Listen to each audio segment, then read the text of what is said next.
ഞാൻ സുജുമോളുടെ അച്ഛനാ. മോളൊന്ന് വിളിക്കോ?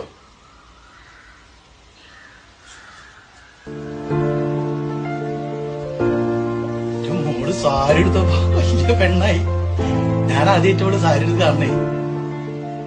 ഞാൻ വന്നതെന്താ വെച്ചാല് ഇവളിങ്ങോട്ട് വന്നതില് വിഷമൊന്നുമില്ല, സഹിച്ചോളാം. കാരണം അവൾക്ക് നല്ലൊരു ജീവിതം തിരഞ്ഞെടുത്തതല്ലേ. പക്ഷെ ആണായിട്ടും പെണ്ണായിട്ടും ഞങ്ങൾക്ക് ഈ ഒന്നേ ഉണ്ടായിരുന്നുള്ളൂ. പെട്ടെന്ന് ഞങ്ങളെന്റെ വിട്ടൊന്നും പറയാണ്ട് വന്നപ്പോഴേ താങ്ങാൻ പറ്റിയില്ല. മോളുണ്ട് വന്നതിന്റെ ശമ്മ ഒരേ കിടപ്പാ. മോൾക്ക് അറിയണല്ലേ 3 നേരം മരുന്നുള്ള.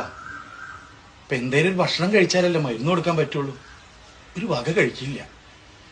ഇന്ന് രാവിലെ എന്തെങ്കിലും ഏമിച്ചിട്ട് വല്ലതും കൊടുക്കാന്ന് വിചാരിച്ച് വിളിച്ചു നോക്കുമ്പോ ഉണ്ടണില്ല. കൈ ഇങ്ങനെ പിടിച്ചു നോക്കുമ്പോ തണുത്ത് വെറിഞ്ഞിരിക്കും. മോള് വന്ന് വിളിച്ചാൽ ചിലപ്പോ അമ്മ എണീക്കും. ഒന്ന് വരുമോ? പറഞ്ഞേക്കണേ.